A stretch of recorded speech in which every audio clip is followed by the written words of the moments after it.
curriculum for other subjects, non-music subjects. Okay, so I hope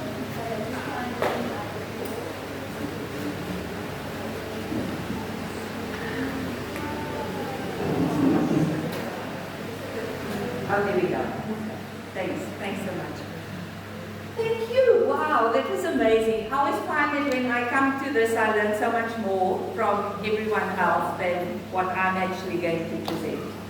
So, my name is Samantha Kriger. At the moment, I'm a lecturer at CPUT, which is the Cape Provincial University of Technology in Cape Town.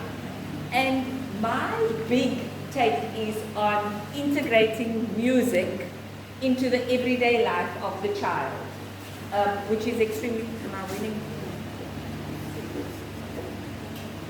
Yeah, thanks. Okay, so just so that I can kind of read the room, if you are a teacher, put your hand up. Okay. If you teacher, and that's foundation phase, preschool, or anything like that. Okay, teachers, brilliant. Please let me just say that it's a thankless job. I totally admire you and keep doing what you're doing. You do an amazing job. If you are a parent or involved with any other forms of schooling, put your hand up. So, lovely. Excellent. Whoever left out, who's here just because they want to discover more about teaching or whatnot? No? Okay, great. Okay, so a little bit about myself quickly before I start. Firstly, I'm a mom. I've got 2 boys, and so I kind of know the schooling system. I'm also an auntie, so I've got a nephew who's 7 years old, so it's wonderful to kind of see how schooling has evolved and how we can actually, what happens down in the classroom. So that's important for me. The big thing is that very often within the curriculum, we have a curriculum, and then you have music and art and drama, which is done separately, and that's what we don't want. Because what we find that if you integrate all forms of different aspects of performing arts in the curriculum, the retention of knowledge is so much better. Kids, remember, you know when you sing a song. Later on, well, in your head too, if you sing a song later on, that song is going to be like an earworm. It keeps on coming back. And so why not use that for kids to remember, for kids to actually learn? So that's a big part of what we do. So the question is, why music? So the first thing for me is that music draws people together. You come into a classroom, and where that child comes from, sometimes you're not familiar with it. Remember, all the kids come from different backgrounds, they come from different homes, they diverse, and that's what we want. That's why we call the Rainbow Nation.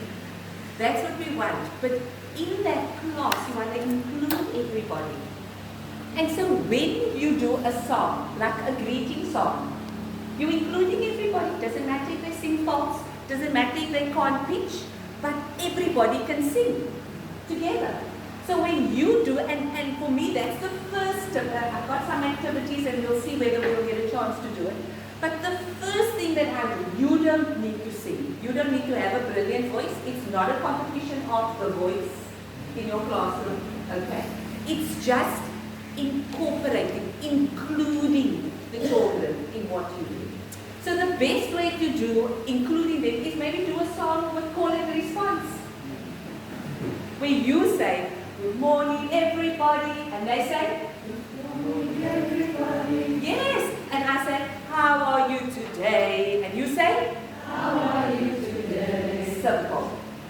So you can do, and that's one of the best ways to do. You can also do it in Afrikaans.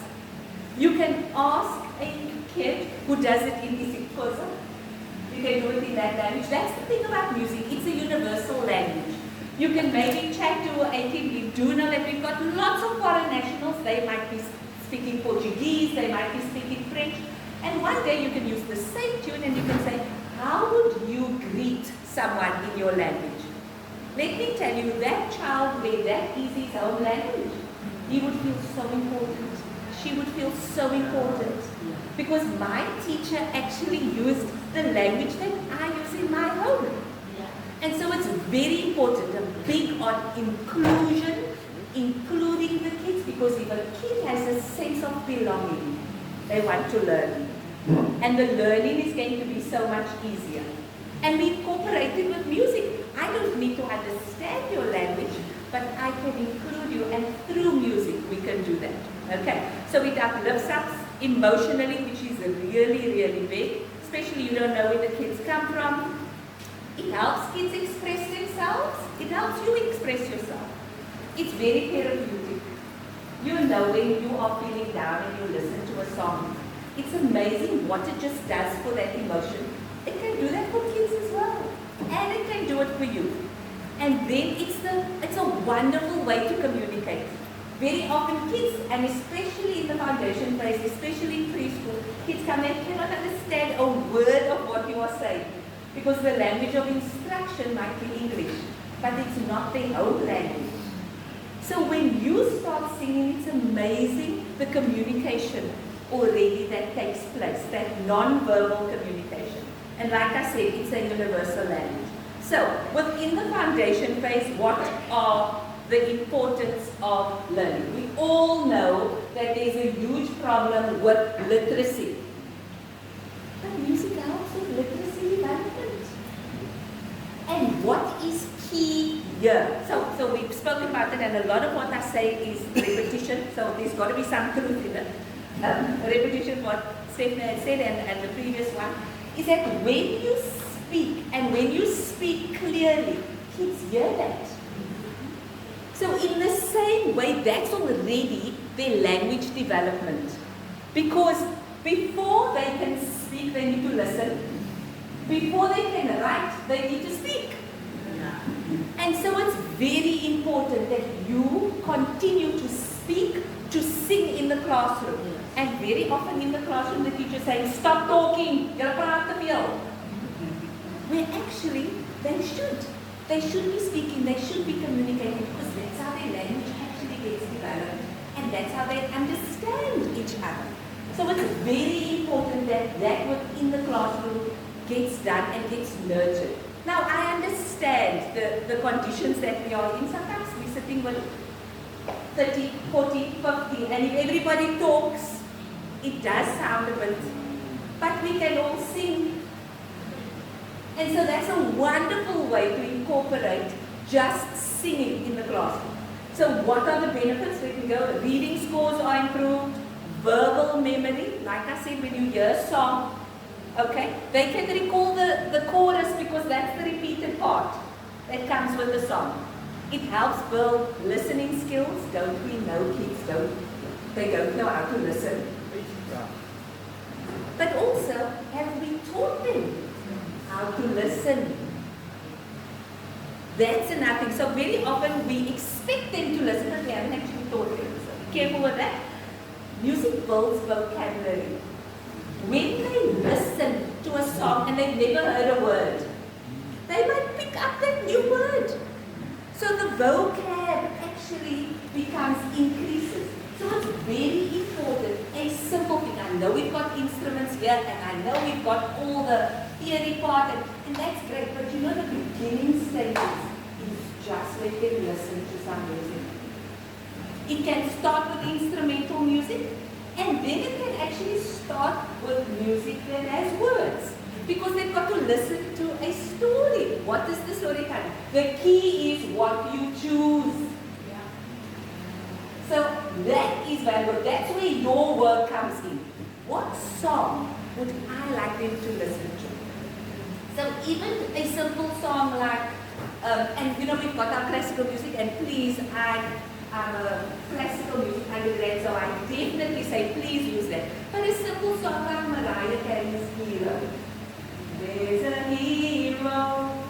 It speaks about who is the hero, what, and when they actually listen to it, okay, and when you ask them questions, you are doing a comprehension with them. Yeah. They need to listen to the words, They need to comprehend, they need to understand what's the word saying, and they need to give it back to you when you ask them a question. And don't we know, especially now in grade 4, they say kids cannot read for comprehension because you haven't started it in the foundation phase. Now when they, and this is my big thing, and that's why I think, as foundation phase teachers, there is so much responsibility on us. Because when they come to grade 4 and they say, oh, kids cannot read for meaning, they cannot understand, where's the problem? Us. In the foundation phase, we are not equipping them enough. And often we say, maybe this is a bit too higher order for them, or they can't understand. I am amazed at what kids are actually able to comprehend and understand. Okay, and then the last benefit I'm going to talk about is it energizes learning activities. Okay, music just creates a fun aspect, and very often we take the fun out of learning. Learning is not fun anymore. It's like Sir Ken Robinson says that, very often we are making teaching a delivery system. We're just delivering all the time, but it's actually not a creative profession. We don't make it fun, we don't make it creative. Now, I understand what a lot of you maybe find yourselves in, where there's no teacher aid, there's 40, 50, 60 in a class, I don't have the support from the principal, and I know that's hard, and that's why I say that the profession really, I take my hat off. But you are the king and queen of your castle, which is your classroom.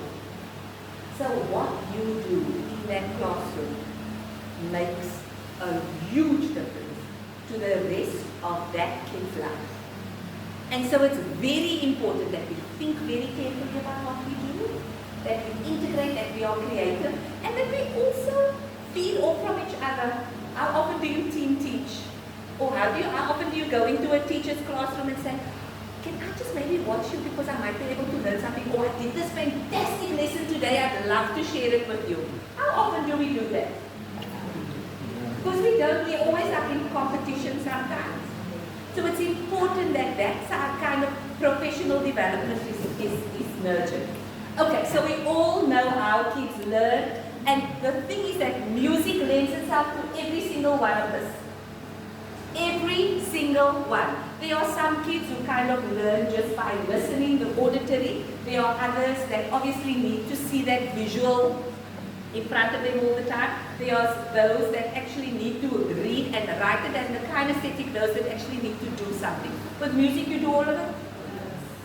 Every single one. So you are appealing to every single child, and that's why that movement, whether it's body percussion, whether it's moving, it's so important, because if you actually involve the whole being of the child, they're going to retain that knowledge. So you can't sing sitting. You can't sing not moving, because music lends itself to it. So there again, music speaks about integration across. Alright, it's something that must be integrated. So that means you need to become aware of it, and then how do we possibly do that? Okay, so how do we use music in the classroom? The first thing is with routine activities. What's your routine activities that you do? They greet in the morning, so you use music when you greet. Okay? You need music, then your routine activity, you're cleaning up after they're done. Clean up, everybody, everywhere, clean up. They can sing. When they're going to the bathroom, we marching to the bathroom, we marching to the bathroom. Every single thing you are going to sing and you're going to get them to do. Let me give you a little tip. I mean, if you do that, first of all, they're not going to be shoving with each other to get to the bathroom. They're so concentrating on marching, right arm, left arm, keeping the tune, singing the words, that your behavioral issues, it's actually a discipline strategy as well, if you're not thinking of it. Okay? So you want to do all of these. We also spoke earlier about themes. My body, shapes, colors. We spoke about autumn, Vivaldi's 4 seasons, birds, reptiles. There are all these different themes that we have in the classroom. And if you integrate a song, anything, that is what helps them remember. Because when the kids think about if a mom says, what did you do at school today? The first thing they can say, Swarairik train, because we're doing transport. That's what they're going to remember. They're not going to remember all the different types of land, air, sea, and all of that at the time. No, they're going to remember that song. And so that's what we want to do. Songs for literacy learning. Again, numbers. How many number songs do we have? Lots. Incorporating those number songs. But, again, so a simple thing like the ants go marching one by one, hurrah, hurrah. You can't sing about marching and you're not marching. So you have to march. Okay. So when the ants go marching, every time you say hurrah, hurrah, you need to lift up your hand. Okay. Hurrah, hurrah. And you can do anything. Hurrah, hurrah, hurrah, hurrah. Anything. So you change the movement. You're going to use the same song, you're going to change the movement. That's ants. Oh, okay, let me start with numbers first, because like this song, you can just go to town. So numbers first. If you are doing marching 1 by 1, 2 by 2, 3 by 3, 4 by 4, we know that. Why don't you do it backwards? 5 by 5, 4 by 4, 3 by 3, 2 by 2. Why don't you do it in twos? 2 by 2, 4 by 4, 6 by 6. And do you see the progression? Same song. So you don't even need to think of a different song. That is the numbers. When we're talking about ants and the literacy, ants go marching 1 by 1, the bears go marching 2 by 2, the cats go marching 3 by 3, the dogs go marching 4 by 4. Do you see what I'm doing? Yeah. And so the first letter, you see how you're introducing a new literacy concept where you are talking. And the big thing about this is, remember, we're also trying to integrate the visual. Have the letter up here. Yes. Whether you are doing Letterland or Jolly Phonics or anything like that, you've got the letter in front because they need to visually see, oh, and that's the baby D, and that's the mommy D, or that's the baby D. Okay, that's the mommy E, or that. So that visual thing is so important. Again, visually, and a lot of us don't do this, but I think it's quite valuable because we only see the value later when we talk about the visual learner. Let them see the words. They might not be able to read it, but I know of my nephew who said, oh, Lewis Hamilton has the same letter as my name Levi, because he recognized the L. He's Formula One crazy. So, and for me, little things like that, you don't need to teach it to them, but they actually pick it up. Also remember that when you're doing something, especially with the foundation phase, use the correct font. Because remember, you are modeling what you want them to write. So you can't have that funny little A and you can't have that funny little G. It needs to be the Golden Girl G or the Annie Apple A or any of those. It's important that that's because remember, we are building on their literacy, their numeracy development, so we've got to be very particular. And just let me say, I mean, as foundation phase teachers, I don't know why people say, oh, it's so hard to teach high school or whatever. You have the toughest job. You do. You need to know a lot of a lot. And you need to continually learning about different things. I mean, like my knowledge of dinosaurs, my nephew knows much more than me, and that's okay. But there's so much information that you need to have and share with the children, which is so important. I spoke about numeracy development and then the simple thing like telling time. I remember my son who's 24 now, when he was in grade 3, we were away for good 6 weeks because my husband was abroad. And they did that whole concept of time in grade 3. I circle no more. He struggles to tell the time because he didn't have that foundation in grade 3. That digital analog time. And so kids do, and it carries with them later. But simple thing with telling time. The long ad says it's number first, number first, number first. You can do a song about telling the time. I know. The same when I do the planets. Mercury and Venus, Earth and Mars, Earth and Mars. That's how I remember the difference, which one follows which one. Is I sing it in my head. And so what I'm trying to say here is, don't underestimate the value of music in our normal teaching every day. Be it the child in your classroom and be it in your home singing something. Alright, so now we need to do some of the music integration activities. So a greeting song. What I would like, and this is going to be something that's like really good, okay? So just where your table is, okay? If you, or maybe two tables together, alright? You are going to do a greeting song. Try and, yeah, any language, and a greeting song. Listen, I'm not asking you to compose an entire song. A greeting song can be 4 lines, alright? Because you're just greeting. And so in your group, you are going to think about the greeting song. You are just going to practice it together. And then I am going to call each group up by each other, and you are going to sing the song to someone else. Now, again, okay, this is not like The Voice, where we're doing the competition, but it's more about, I never thought of that greeting song, and I'm going to incorporate that into my classroom, because we all know that we stick with what we know. So have we been doing that same greeting song for how long?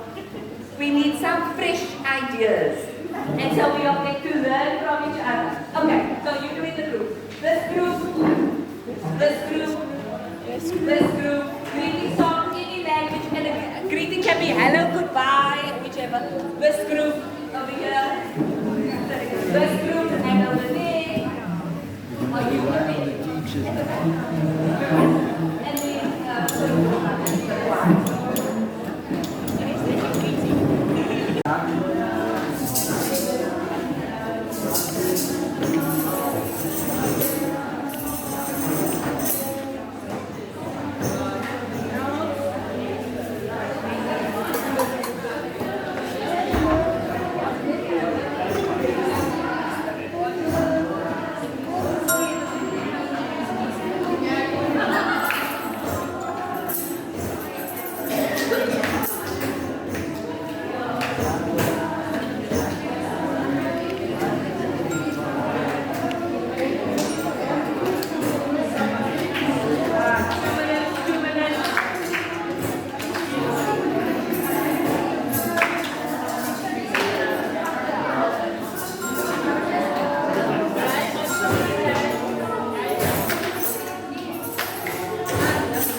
with that one, the greeting was in Afrikaans, which was wonderful. Afrikaans, English is your language of instruction. Afrikaans is not prescribed for foundation, for grade R. but already you are introducing them to the language, which is wonderful. This, for me, what stood out about this group is the aspect of inclusion. Every single person felt included because you had to say your name. Yeah. And so even that boy or girl that's sitting at the back of the classroom that's not going to say anything that feels like, they have to say their name. They might start by saying their name very quietly, but actually, that was their time to shine. And so that's what stood out for me about that. Well done, I love it. Two very different things, but wonderful to use in the classroom. This group, go for it. Okay.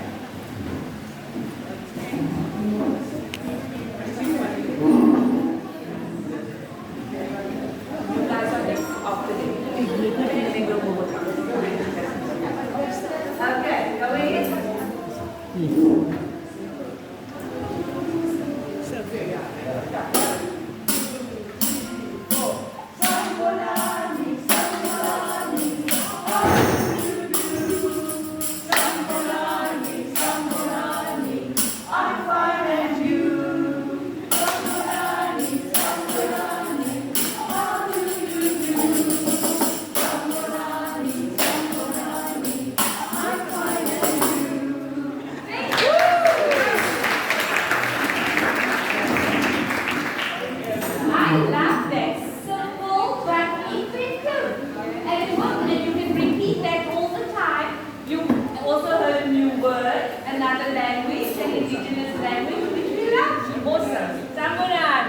Next group, well done.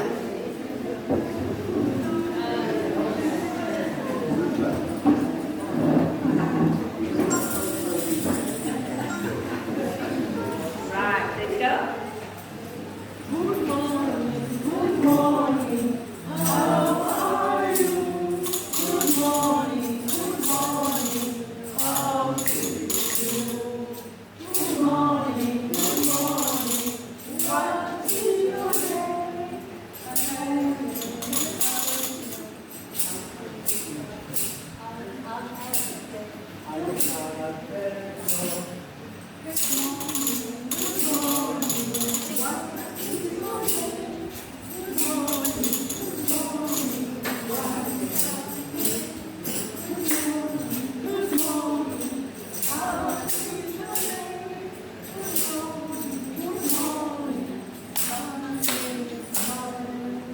Thank you.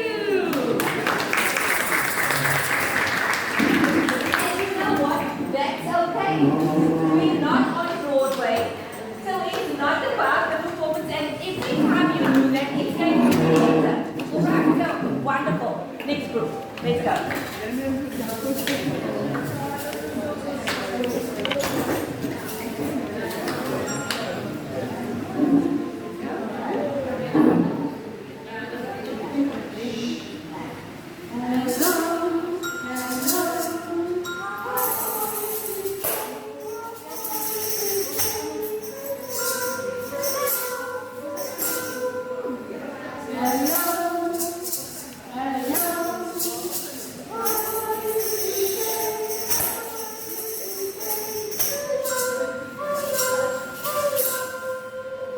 Thank you. Well done.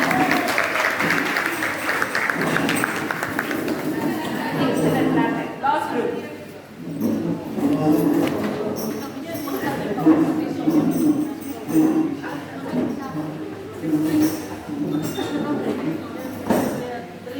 Good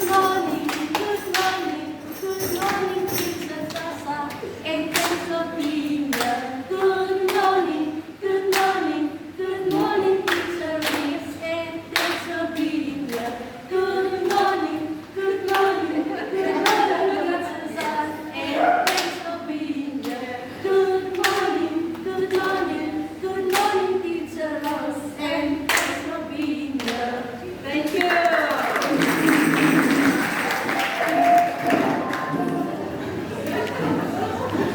Right. So the first point that I want to say is look how different everything was.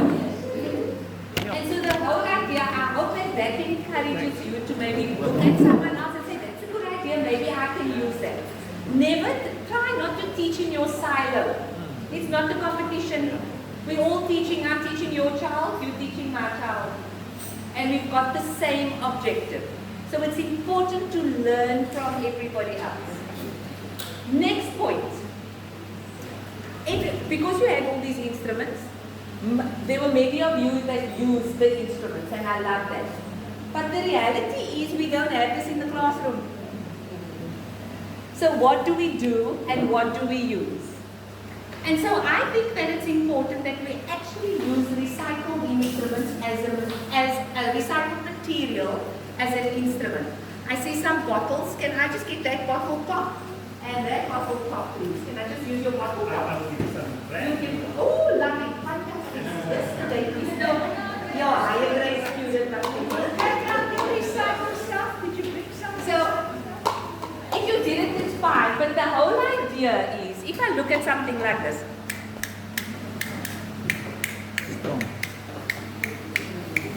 this sounds like castanets to me. You don't need to go and buy it.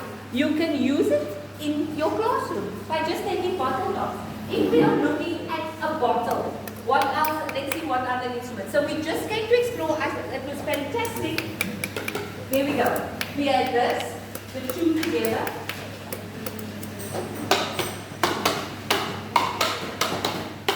Bottles. But the other thing about the bottle that I also want to say, so everybody wants to eat something, okay? But it's okay. Then also it's quiet, but we can do it maybe with a bottle top. Exactly that. Or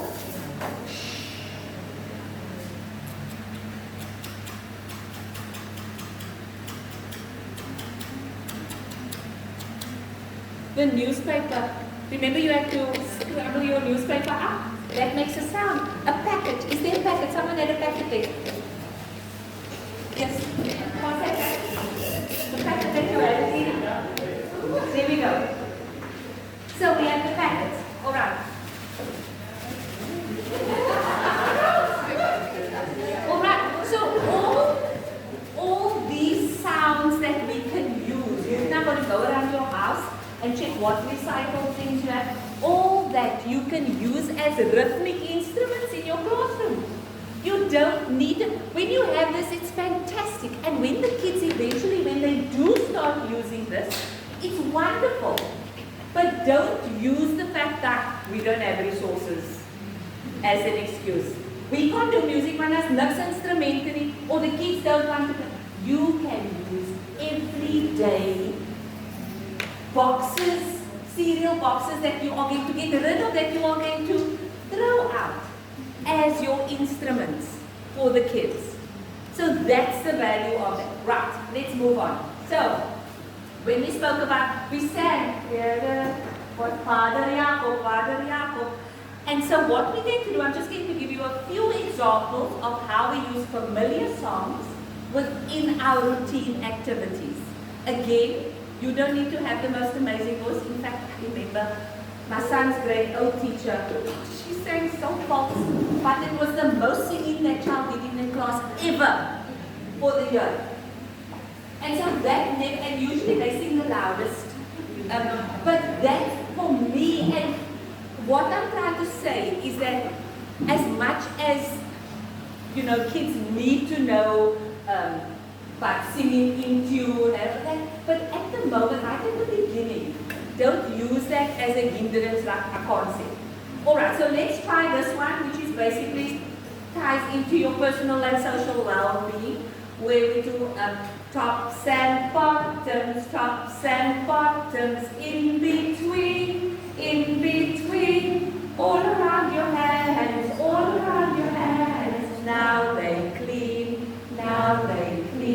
This was perfect in COVID, because everyone had to sanitize when you had to go out, when you had to come in, when you had to do, and still now, obviously going to the bathroom, you can use this as a bathroom song.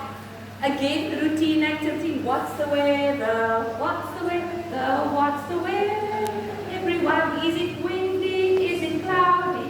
Is it rain? Or is it sun? So when you do that, you have your visual aspect of your sun Is it windy? And then later on when you do it, you have the words sunny, windy, cloudy, rainy, so that they actually see all of that. Okay.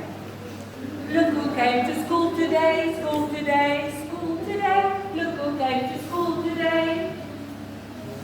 James came to school. Alright, that can also be a greeting song. Again, familiar songs. Okay, don't worry, you'll get all of this. Clean up song. Twinkle, twinkle, little star.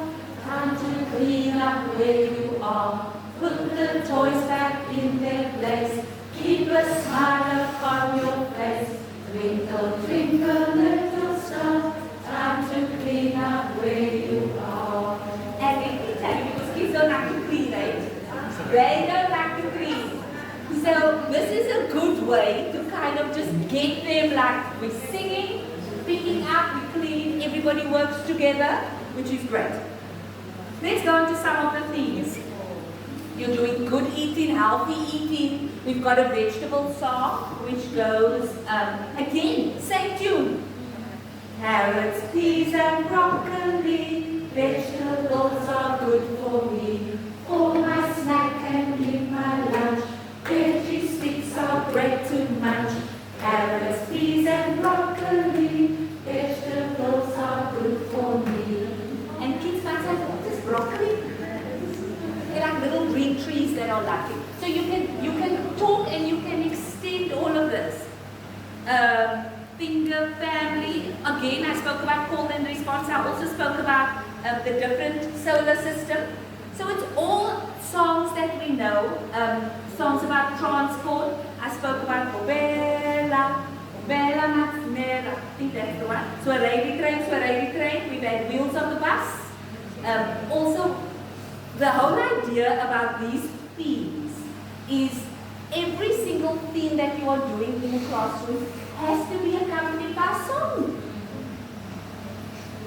And we need to kind of think about, okay, what song fits in with this? And so that's just where you've got to do a little bit of homework. But once you have it, it actually works. And you know what? It makes your job easier as a teacher.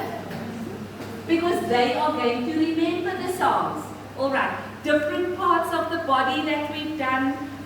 Spring song, the sun is shining bright, the sun is shining bright. Oh, how I love the warmth, the sun is shining bright.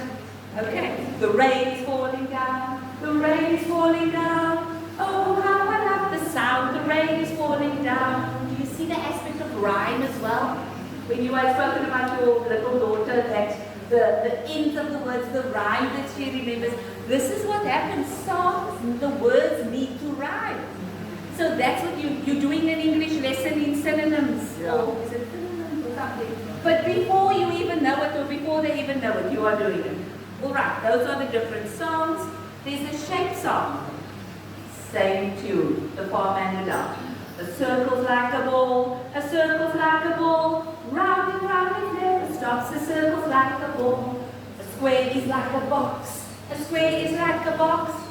It has four sides, they're all the same. The square is like a box. And so now you find that kids hear the difference between a square and a rectangle. Or a triangle. A triangle has three sides. Triangle has three sides. Up the mountain, down and back. A triangle has three sides.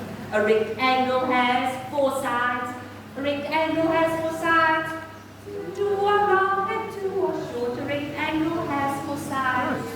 When you sing that, the kids see the difference between a rectangle, a square, a triangle. So you cannot teach, and then you've got to have those here in front to show them. And then you don't need to, you obviously get to repeat them, but by next week, they are familiar with that. You're not going to have to reteach what is a triangle, what is a square. You've made your job easier. And that's why I don't understand when teachers say, we don't have enough time. Well, maybe you're not teaching it properly in the first place. So watch out, you need to make your jobs easier. All right, then we've got pets.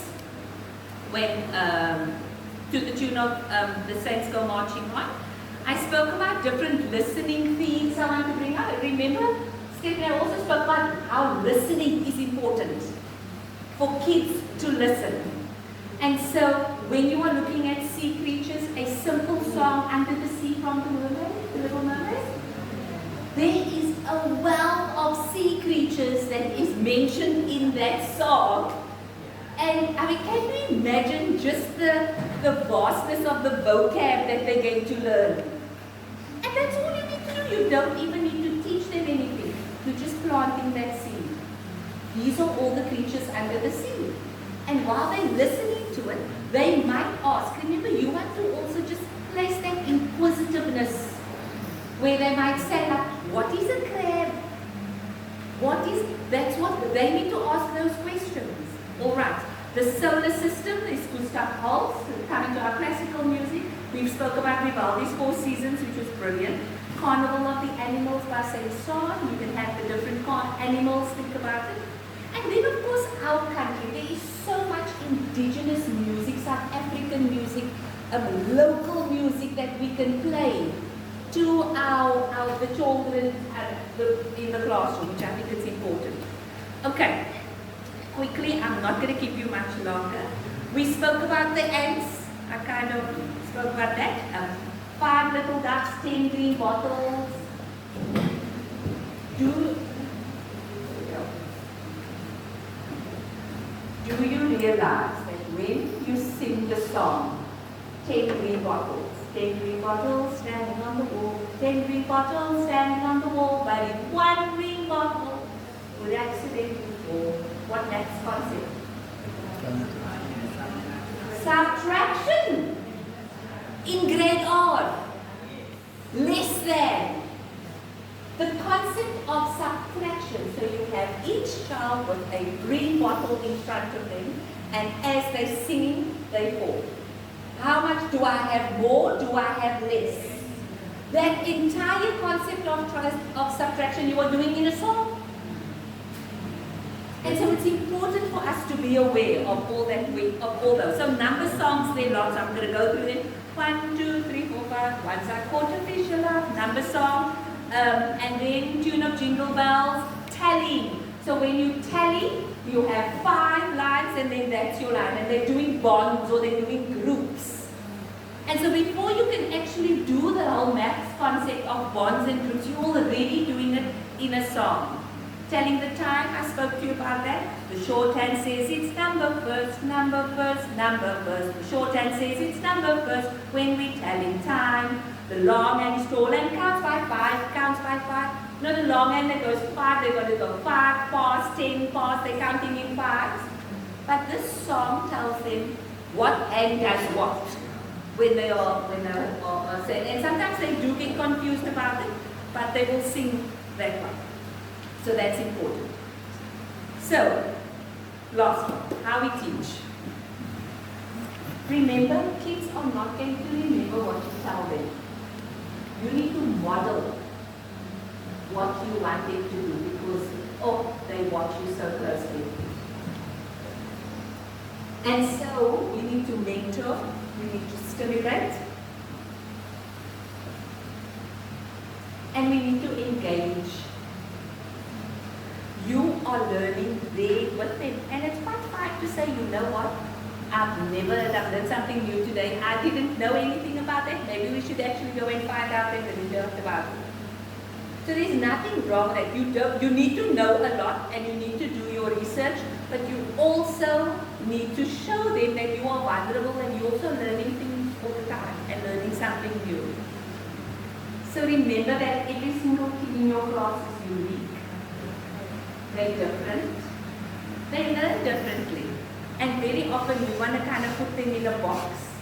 And it's difficult when you're dealing with 30, 40, 50. But just remember that that uniqueness, that's what you need to kind of bring out. And with music, it's very often it's easy to do that in a sense. And so, my last little bit is, in that classroom, you'll be surprised at how many lives you touch. So it's important that you make that difference. Remember, and I see this, I mean, you know, when my kids were in the foundation phase, the mommy and the daddy was not important, it was the teacher. My teacher said this. And so you can say, no, but you must actually do it. No, but my teacher said this. And sometimes we forget the value and the influence that we have on those little kids. They are like sponges. And that's why I think it is so important that while they are young, we mold them and we model what good teaching is, and that they are unique, and that we want them to learn, because that is what they will carry through all the way for the rest of their lives. Thank you.